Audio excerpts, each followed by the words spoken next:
Olá, pessoal. Eu sou a professora Cláudia e venho aqui conversar com vocês sobre um texto, tá? Um texto bem simples. Ele tem 10 páginas ao todo, mas eu julguei que ele traz aqui alguns elementos importantes para aquilo que a gente tem como pretensão aqui no nosso curso.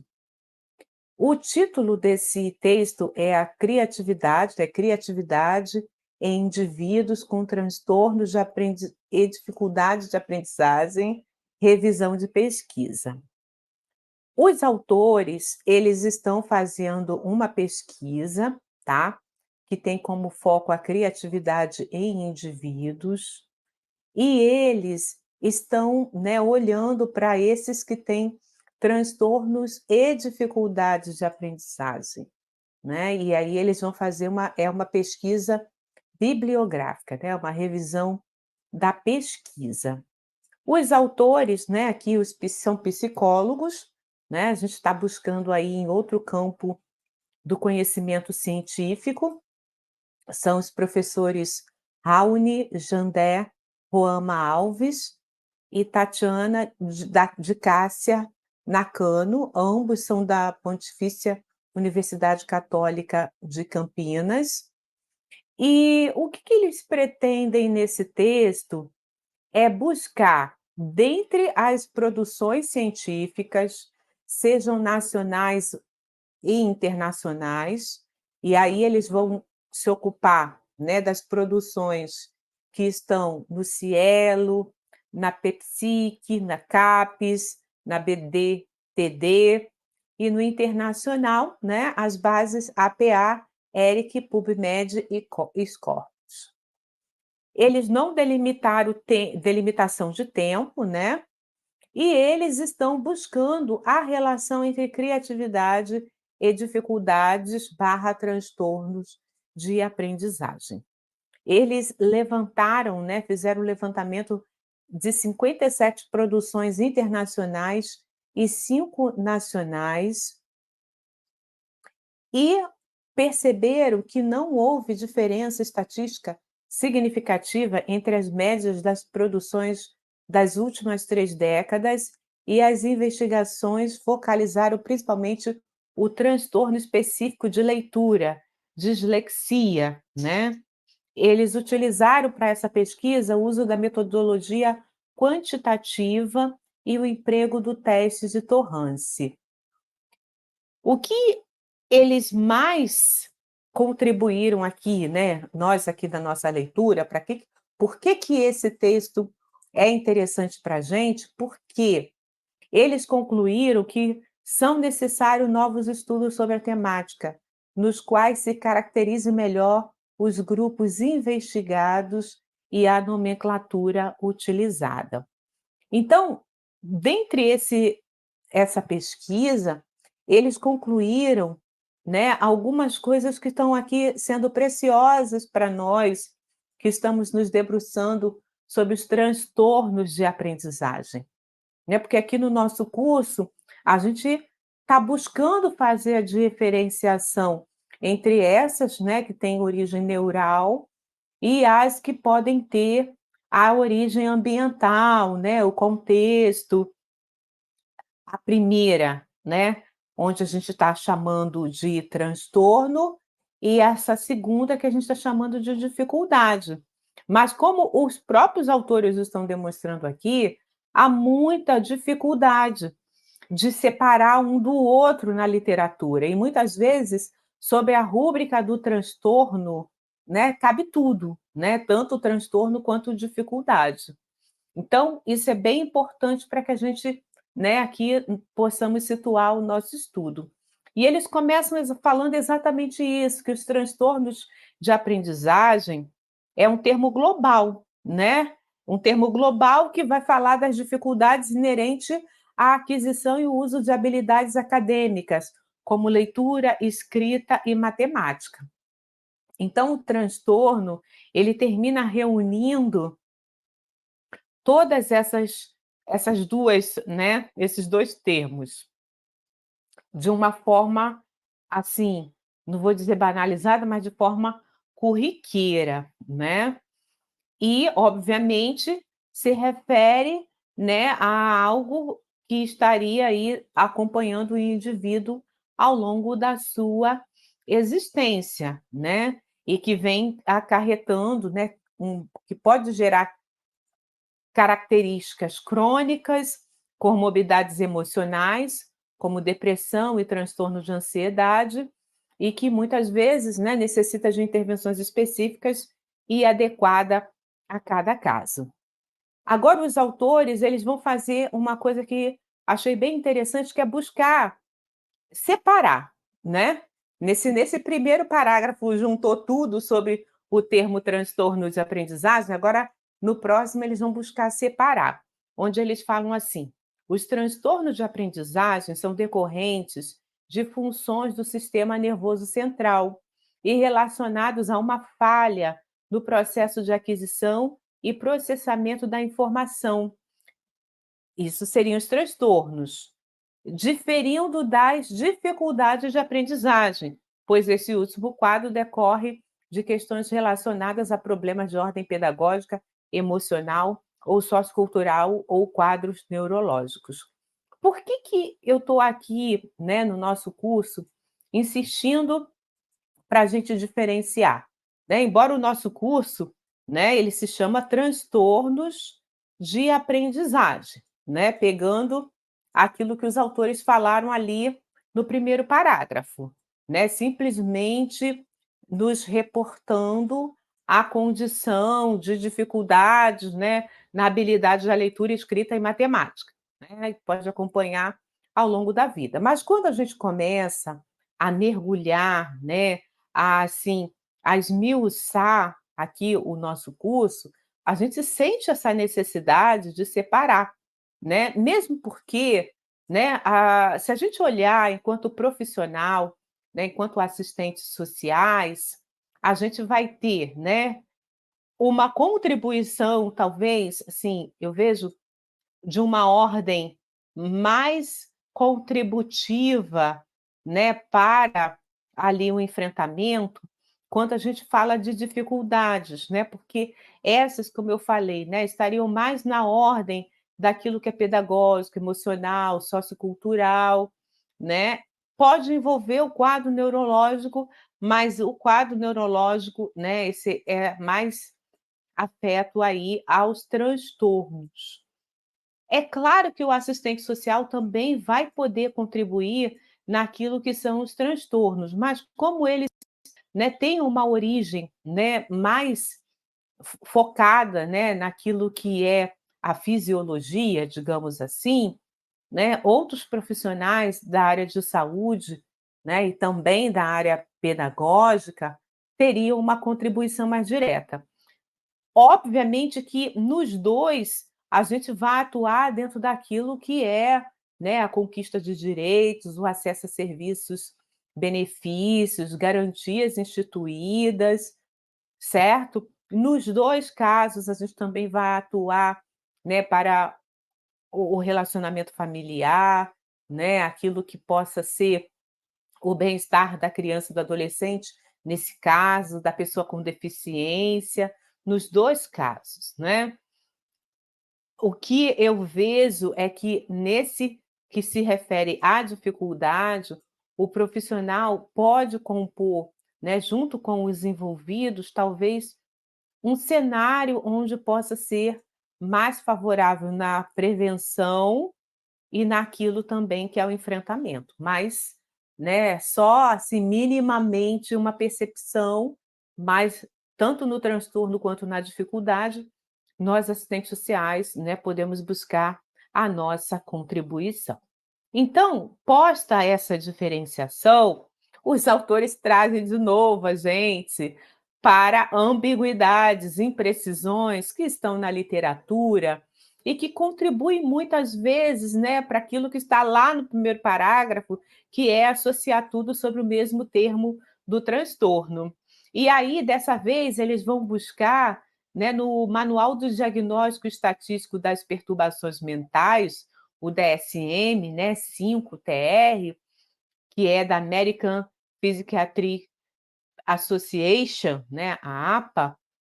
e eles vão dizer, né, dentro do manual, eles vão se referir a 4 tipos de transtornos de aprendizagem: a transtorno da leitura, transtorno da matemática, transtorno da expressão escrita e transtorno da aprendizagem sem outra especificação. Essa é a classificação do DSM-5, porque quando trata-se da classificação internacional de doenças e problemas relacionados à saúde, o CID-10, aí eles vão usar outra denominação, vão usar os transtornos específicos do desenvolvimento das habilidades escolares e vão ali subdividir em 6 tipos de transtornos, que é o específico da leitura, o específico da soletração, o específico da habilidade aritmética, o misto de habilidades escolares e outros transtornos de desenvolvimento das habilidades escolares e os transtornos não especificados do desenvolvimento das habilidades escolares, né. Então, é o que eles falam, né, comumente na literatura e nas áreas aplicadas se encontram, né, a denominação de distúrbios de aprendizagem, né, ou dislexia, né, quando se refere ao transtorno da leitura, a descalculia, quando é o transtorno da matemática, e a disgrafia para o transtorno de escrita. Então, os principais diagnósticos, né, em ambos os manuais, lidam com as dificuldades de aprendizagem desde as primeiras etapas do desenvolvimento, né, e trabalham com aquilo que é o desempenho abaixo do esperado para a idade, por meio de testes padronizados de leitura, matemática ou expressão escrita. Agora, não se devem, né, a fatores como falta de oportunidade de aprendizagem, escolarização, deficiência intelectual ou déficits sensoriais. Então, né, é uma mensuração essencialmente a partir de testes padronizados, né, onde os efeitos, né, digamos, socioeconômicos, né, as expressões da questão social, não são levado em consideração, ok? É algo, né, bem interessante até para a gente pensar. É claro que os testes, eles lidam com aquilo que é o sintoma, né, aquilo que está presente. Eles não vão buscar, né, por exemplo, né, se houve ali uma baixa, eh, aprendizagem em razão, né, da falta de de proteção, né, no sentido de estar num ambiente acolhedor, um ambiente seguro, né, onde a criança tem que lidar com violências, brigas, e isso pode estar gerando, né, essas situações, mas vejam, os testes, né, passam a largo disso. E dentro dessa temática dos transtornos de aprendizagem, os autores são da psicologia, né, uma característica da psicologia positiva, né, que é o quê? É onde a investigação, né, se dá sobre uma dupla excepcionalidade, né. O autor vai dizer aqui o conceito de dupla excepcionalidade, que é a ideia de que habilidades cognitivas podem apresentar desenvolvimentos, muitas vezes, considerados opostos, pessoas pessoas que demonstram capacidades superiores em uma ou mais áreas podem, ao mesmo tempo, apresentar também deficiências ou condições incompatíveis com essas características. Vou aqui pular um pouco, né, embora eles apregoem que, para compreender essa dupla excepcionalidade a partir de uma visão multidimensional, né, deve ser levado em consideração o desenvolvimento global do indivíduo, né, e eles citam casos até de crianças que, mesmo sendo superdotadas, talentosas, apresentam concomitantemente sérios problemas emocionais, ou mesmo transtorno do desenvolvimento, como síndrome de Asperger, transtornos de déficit de atenção e hiperatividade, deficiências físicas e transtornos de aprendizagem. Então, né, a gente percebe que é um quadro, né, complexo, né, e que muitas vezes, né, pode trazer aí uma condição de quê? Né, um foco exagerado na avaliação da dificuldade, expectativas estereotipadas de desempenho, déficits em oportunidades e experiências, visões restritas de superdotação e preocupações específicas com essas deficiência, né, com a deficiência. Então, isso, né, termina sujeitando muitas vezes, né, os sujeitos, né, a rotulações, né, negativas, né, do que seja a superdotação. A criatividade, né, que é o que moveu aqui os autores na realização da pesquisa, eles julgam que dentro das produções científicas permite uma clarificação dos assuntos que têm recebido maior destaque entre os pesquisadores, né? E podendo aí fornecer um mapeamento das contribuições e necessidades e déficits de produção. Agora eles vão falar, né, do método que eles utilizaram, né, a base de periódico que eles trabalharam com 57 produções, utilizando, né, o termo criatividade dentre o cruzamento, né, com outros termos, como distúrbio de aprendizagem, distúrbio de leitura, transtorno de matemática, transtorno de expressão escrita, distúrbio de aprendizagem não especificado, distúrbio específico de desenvolvimento de habilidades escolares, distúrbio específico de leitura, transtorno de soletração, transtorno específico de habilidades aritméticas, transtorno misto de habilidades escolares, outros transtornos do desenvolvimento da escolástica, habilidades e transtorno do desenvolvimento das habilidades escolares não especificados, né?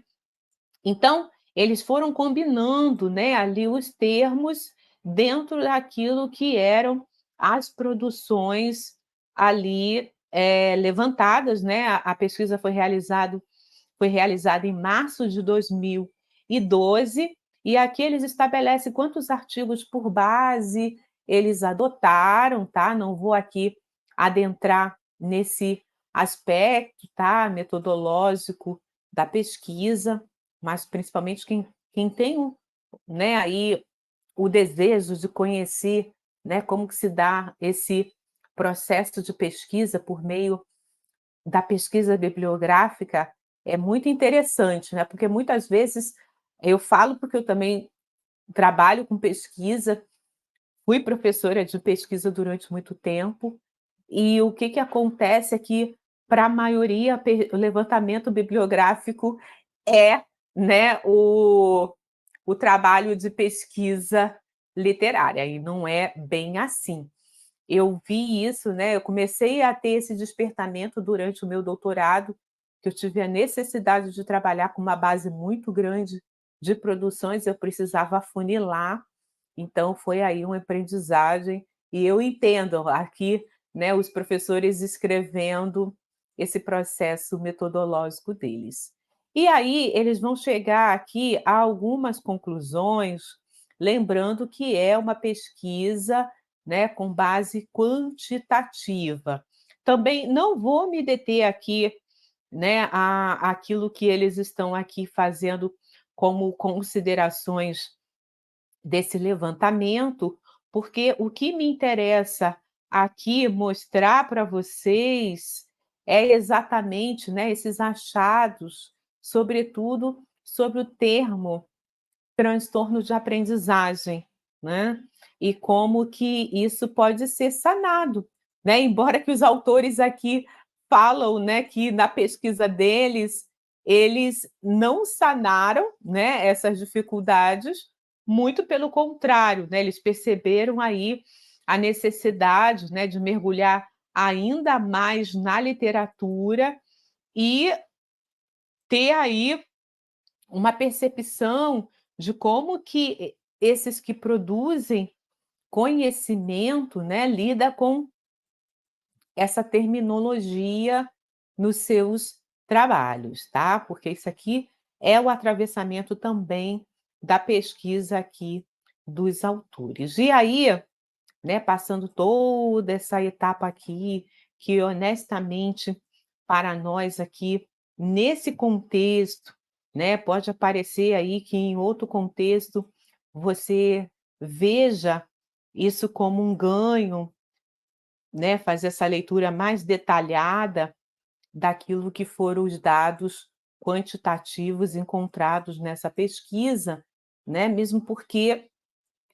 olhando, né, quando eu olho ali o que que eles trouxeram, né, é só mais constatação daquilo que eles já estão abordando aqui para a gente e propiciando para que a gente tenha aí esse conhecimento, né, ali já a partir da pesquisa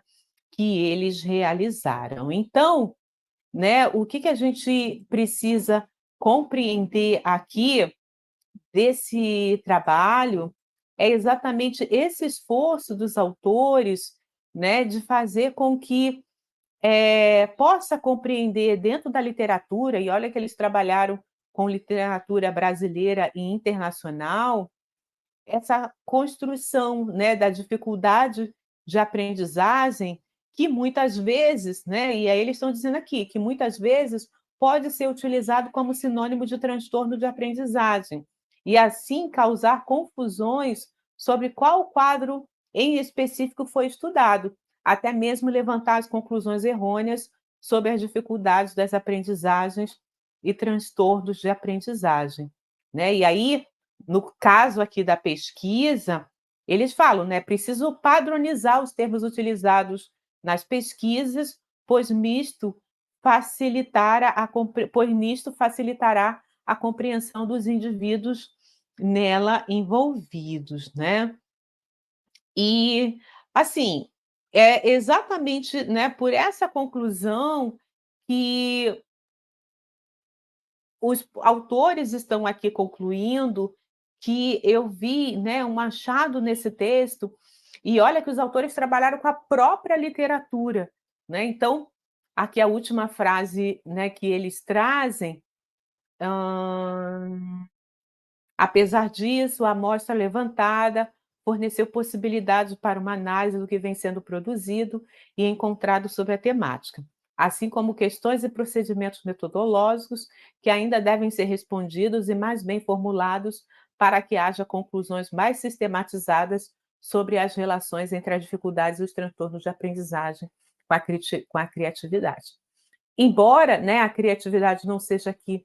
tema do nosso estudo, mas para a gente é muito caro, né, ter aí os autores como resultado da pesquisa deles, ter identificado essa certa, né, confusão entre transtorno e dificuldade, né, e como a literatura ainda está, né, com esse viés aí duplo, a gente também vai abarcar no nosso curso tudo sobre a rúbrica de transtorno, embora, né, vai ter um momento no nosso curso que a gente vai falar especificamente sobre cada um deles, o que que é descalculia, o que que é, né, a dislexia, e aí quando a gente falar de cada um desses, a gente vai também ali separando, né, colocando cada um no seu lugar, e você vai perceber que a gente vai estar sempre falando, né, do papel do assistente social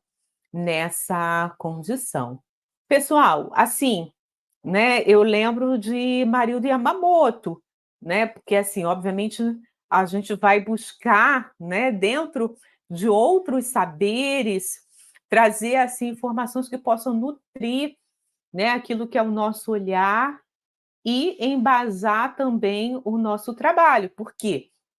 ainda, né, volto a dizer, o assistente social, muitas vezes, né, pelo seu saber específico, ele está lidando com esse contexto, com esse ambiente, né, com as relações socioeconômicas, com as relações familiares, né, com aquilo que vem fazer dentro da sociabilidade da criança e do adolescente, né, e do adulto também, né, a gente viu aqui que esses transtornos acompanham o indivíduo ao longo da sua vida, né, então esse olhar, né, é que vai colocar o assistente social numa posição de contribuição para aquele que está vivenciando essas situações, ok? Um texto pequeno, vale a leitura. Assim, eu, como vocês sabem, né, eu sou muito curiosa, gosto de ver aí outras produções e parei, né, para entender um pouco, olhar aquilo que os professores construíram dentro da sua pesquisa e quero te incentivar também a você fazer esse percurso,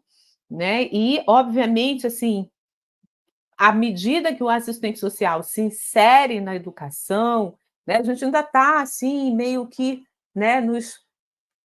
encontrando ali a nossa construção, né, de trabalho, mas essas temáticas já estão atravessando, já são demandas para nós profissionais. Então é bem importante que a gente já compreenda como ela se manifesta, ok? Então espero que você tenha gostado aí desse texto e vamos então dialogando. Um abraço.